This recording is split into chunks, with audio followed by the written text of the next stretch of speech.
Hallelujah. मेरे सभी भाई बहनों को जय मसीह की। मैं विश्वास करती हूँ कि आप सभी प्रभु यीशु मसीह के नाम से बहुत ही आशीषित होंगे और बहुत ही ब्लेस होंगे। आज मैं आपके लिए एक वचन को पढ़ूंगी जो नीति वचन 3 अध्याय उसकी 5 आयत में लिखा है। तू अपनी समझ का सहारा ना लेना, वरन संपूर्ण मन से यहोवा पर भरोसा रखना। उसी को याद करके अपने सब काम करना, तब वह तेरे लिए सीधा मार्ग निकालेगा।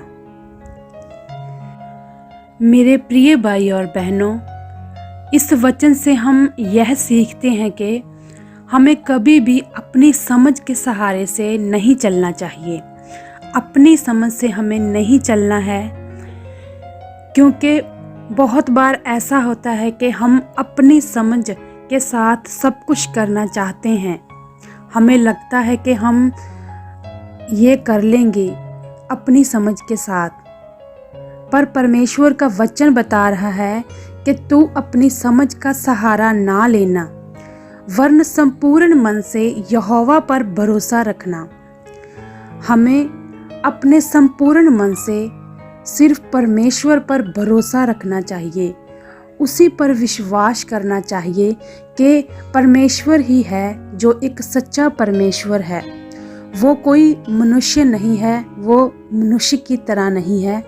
परमेश्वर एक आत्मा है, और जो हमारा विश्वास है वो किसी मनुष्य के ऊपर नहीं, सिर्फ और सिर्फ परमेश्वर के ऊपर होना चाहिए। उसी को याद करके अपने सब काम करना।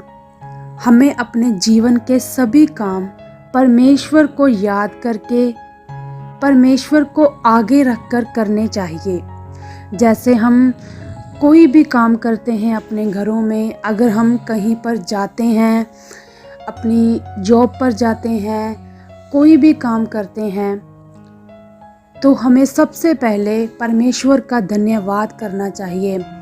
अगर हम अपने घरों में कोई नई शुरुआत करते हैं, कोई शादी होती है, कुछ भी होता है, तो सबसे पहले हमें परमेश्वर का धन्यवाद करना चाहिए, परमेश्वर को ही याद करना चाहिए। क्योंकि मेरे प्रिय भाई और बहनों, परमेश्वर के बिना हम कुछ भी नहीं है, क्योंकि परमेश्वर ने हमें बनाया है।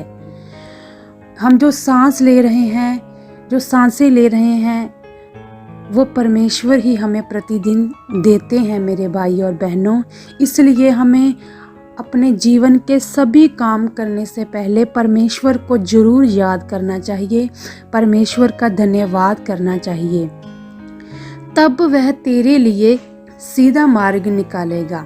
तो मेरे प्रिय भाई और बहनों, अगर हम ऐसा करेंगे तो हमारा परमेश्वर जो सब कुछ कर सकता है, जिसके लिए कोई भी काम करना कठिन नहीं है, वो हमारे लिए सीधा मार्ग निकालेगा। हमें इधर उधर भटकना नहीं पड़ेगा कि हम क्या करें, हमारे जीवन में ये नहीं हो रहा, वो नहीं हो रहा। तो वो हमारा परमेश्वर जो सब कुछ करने की सामर्थ्य रखता है, अगर हम अपनी समझ के सहारे से नहीं चलेंगे, परमेश्वर पर भरोसा रखेंगे, उसी को याद करके हम अपने काम करेंगे, तो वो मेरा परमेश्वर, आपका परमेश्वर, आपके सभी मार्गों को, आपके सभी रास्तों को सीधा करेगा। मैं विश्वास करती हूँ इस वचन के द्वारा परमेश्वर आपको बहुत सारी आशीष दे चुके हैं। प्रभु यीशु मसीह के नाम से आमीन।